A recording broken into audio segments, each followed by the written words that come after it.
Have you ever experienced this? You have an incredible, intimate night with a man.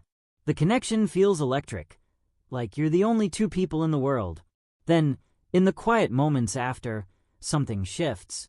He starts opening up in a way he never has before, sharing his biggest fears, his childhood dreams, his secret ambitions for the future. It feels profound. It feels like a breakthrough. But then, maybe the next day, he seems distant. Or the dynamic suddenly feels confusing. And you're left wondering, what just happened? Was that moment real? Or was it just the heat of the moment? If this has ever left you feeling confused, you are not alone. It's one of the most common and puzzling dynamics in modern dating. But what if I told you it wasn't a puzzle at all? What if his behavior actually makes perfect sense? Stick around, because today we are pulling back the curtain on the powerful psychological and biological reasons why men often reveal their deepest desires specifically after intimacy. To understand this moment, we first have to look at what's happening on a biological level. It's crucial to know that this isn't a calculated decision or a line. It's a profound chemical shift happening within his body. The key player in this process is a powerful neurochemical called oxytocin, often dubbed the bonding or cuddle hormone. During and especially after orgasm, both men and women experience a significant surge of oxytocin. This hormone is nature's ultimate social glue. It's the very same chemical that forges the powerful bond between a mother and her newborn child, creating feelings of overwhelming attachment, trust, and safety. For a man, this oxytocin flood creates what we can call a male vulnerability window. This is a temporary, biologically induced state where his typical psychological defenses are lowered. The hormones that might usually fuel a more guarded, performance-oriented mindset, like testosterone and cortisol, are momentarily subdued by this wave of oxytocin. In this window, the innate human desire for connection and to be truly seen overrides the social conditioning that often teaches men to be stoic and emotionally reserved. He is, quite literally, in a state of heightened trust and openness, making him more inclined to share personal thoughts and feelings he would normally keep guarded. It's the safest he feels to connect on a deep emotional level, not just a physical one. This vulnerable state is often compounded by the effects of another hormone, prolactin. Prolactin is largely responsible for the refractory period, the time after orgasm when a man feels a sense of deep relaxation and satiety. This hormone contributes to NGS of lethargy, contentment, and a general loss of tension. When you combine this physical and mental relaxation with the trust-inducing effects of oxytocin, you create a powerful neurochemical cocktail. His drive to achieve, to perform, and to protect himself is at a low ebb, while his desire for bonding and emotional intimacy is at a peak. It's this unique biological recipe that unlocks his inner world, allowing his deepest desires and vulnerabilities to surface in a way that can feel surprising, even to him, once the moment has passed. Beyond the biochemistry, there is a profound psychological shift that occurs, creating what can be described as a temporary psychological safe zone. In our everyday lives, and particularly in the early stages of dating and connection, many men feel a constant, low-level pressure to perform. This performance can take many forms: being the charming date, the competent provider, the witty conversationalist, the confident pursuer. There is a goal-oriented mindset at play, focused on successfully navigating the steps of courtship and building attraction. However, after intimacy, a significant psychological milestone has been reached. That specific goal has been met, and the intense pressure to perform in that particular way dissolves. It's as if a switch has been flipped, allowing him to finally relax and step out of that role. The armor he wears to navigate the world can, for a little while, come off. He no longer needs to be the strategist or the entertainer. He can simply be. In this space, a deeper, more fundamental need emerges, the need to be truly seen. For many men, their value is often tied to their utility, what they can do, provide, or accomplish. They are celebrated for their strength, their resolve, and their competence, but rarely given permission to be vulnerable, uncertain, or simply human. In the afterglow of intimacy, there is a powerful opportunity to be perceived not as a role, but as a whole person. This is when he feels safe enough to share not just his strengths, but his hidden dreams that feel too fragile for the light of day, the insecurities he holds about his future, and the childhood wounds that still shape him. He is inviting you to see the full picture, the person behind the persona, because in that moment, he trusts that you are not just a date, but a witness to his authentic self. This act of sharing is also, on a subconscious level, a crucial test of trust and safety. By revealing a part of himself that the outside world never gets to see, he is essentially asking a profound question. If I show you the real me, with all my imperfections and hidden hopes, will you still accept me, or will you pull away? It is the ultimate form of emotional risk-taking. Your reaction in this vulnerable window is critical. If you respond with empathy, warmth, and without judgment, you pass this subconscious test in the most powerful way possible. You are confirming that the psychological safe zone is real and that he can be his true self with you without fear of rejection. This single moment can build a foundation of trust that months of perfect dates could never achieve, solidifying a connection that is based on authenticity rather than just attraction. This beautiful, open moment, however, often leads to what seems like a confusing paradox. The very same man who was so vulnerable and connected one night might seem distant, withdrawn, or even slightly panicked the next morning or in the following days. It's this drastic shift that causes the most confusion and hurt, but to understand it, we need to look at what happens when the biological and psychological safe zone naturally closes.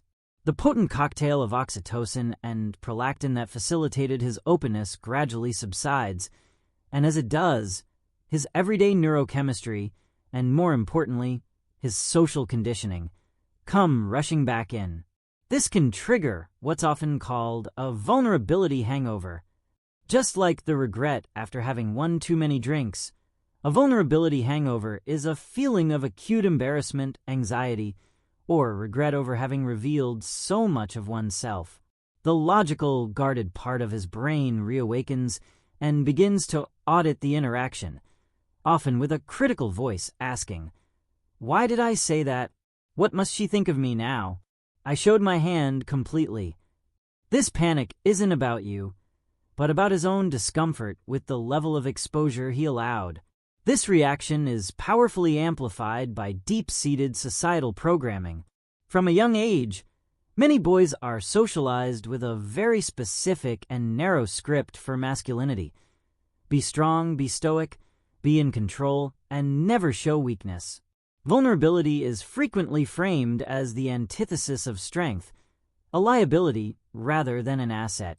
So, after a night of profound emotional sharing, he may experience a powerful internal pull to course-correct back to what he has been taught is normal and safe male behavior. The retreat is not necessarily a rejection of the connection you shared, but a retreat into a familiar, fortified emotional position. It's an instinctive move to reestablish a sense of control and self-protection after feeling, from his perspective, dangerously exposed. He is reconciling the authentic, vulnerable person he was in that safe zone with the stoic, self-reliant identity he feels he is supposed to project in the world. This is the most critical point to internalize. His pulling away is very rarely a personal reflection on you or the quality of your connection. In fact, it often happens precisely because the connection felt so real and significant. The more he cares about your opinion, the more potent that vulnerability hangover can be. His withdrawal is primarily an internal process of self-regulation, a way to manage his own discomfort and restabilize his own emotional equilibrium. It's a response to his own internal conflict between a genuine desire for intimacy and a lifelong training to avoid vulnerability. Misinterpreting this retreat as disinterest, a calculated game, or a sign that his words were insincere can lead you to inadvertently sabotage a potentially deep connection. Understanding that this is a common, often instinctive, reaction to male vulnerability allows you to see the behavior not as a red flag, but as a sign of someone grappling with the very real fears that accompany true emotional exposure. So, with this understanding of the biology and psychology at play, how can you best navigate this delicate window? Your response in these moments is absolutely pivotal. It holds the power to either build a foundation of unshakable trust or to accidentally confirm his deepest fears about vulnerability. The goal is to become a sanctuary of acceptance, making him feel that the safe zone you created together can exist long after the moment has passed. The most powerful thing you can do is to simply listen and hold space. When he is sharing, resist the urge to interrupt, analyze his feelings, or immediately jump into problem-solving mode. He is not handing you a project to fix. He is handing you a piece of his inner world for you to witness. Your quiet, non-judgmental presence is more valuable than any advice. A simple, sincere acknowledgement can be profoundly affirming. Phrases like, "Thank you for trusting me with that. It means a lot that you'd share this with me." Or, "I understand why you'd feel that way," validate his vulnerability without making a grand production out of it. This tells him that his authenticity is welcome and safe with you. It is equally important not to overwhelm the moment with your own reaction. While your heart might be leaping with joy at his openness, this is not the time to immediately start weaving his revelations into a concrete future. Avoid responses like, "I can't wait for us to do that together," or "So, does this mean we're..." This can instantly shift the dynamic from a safe, pressure-free sharing session to one where he feels his words are being used to build expectations and obligations. It can make him feel cornered and cause him to retract. Let the moment be purely about his experience of sharing. Furthermore, you can gently build a bridge of mutual trust by practicing reciprocal vulnerability. When the time feels right, you might share a dream or a fear of your own. This act demonstrates that vulnerability is a two-way street in your connection, and that he is not alone in having a complex inner life. It normalizes the entire experience and deepens the sense of partnership. Finally, and this is perhaps the most critical rule of all, you must become the guardian of his vulnerability. What is shared in these moments is sacred and must never be weaponized. In the heat of a future argument, throwing his insecurities or secret dreams back in his face as a point of attack is the ultimate betrayal of trust. It will shatter the safe zone permanently and teach him, in no uncertain terms, that his openness will always be used against him. By consistently proving yourself to be a trustworthy custodian of his feelings, by listening without pressuring, relating without overwhelming, and protecting his secrets as if they were your own, you do more than just navigate a single moment. You send a powerful message that, with you, he never has to put his armor back on. This is how a moment of post-intimacy vulnerability transforms into the bedrock of a truly secure and profound connection. This conversation is so important because it's one we rarely have out in the open, and your own experiences are a vital part of it. So now I want to hear from you. What has your experience been with this dynamic? Have you noticed this pattern in your own relationships? And if so, how did you navigate it? Or perhaps you're a man watching who can offer his own perspective on this feeling. Let's get a real conversation going down in the comments below. Your story might be the very thing that helps someone else feel less alone in their confusion. If this video resonated with you and provided some clarity, please show your support by giving it a thumbs up. That little click helps this channel immensely in reaching more people who are searching for these kinds of honest answers. And if you want to continue this journey of understanding relationships and psychology with me, consider subscribing to the channel. We're constantly working to break down the complexities of human connection into actionable, understandable insights. To make sure you don't miss what's coming next, be sure to tap that notification bell. It's the best way to get an alert the moment a new video goes live. And speaking of what's next, we're going to be diving into a topic so many of you have asked for: the 5 subtle signs he's deeply committed to you and not just comfortable. We'll move beyond the confusion and into the clarity of a secure relationship. I can't wait to see you there.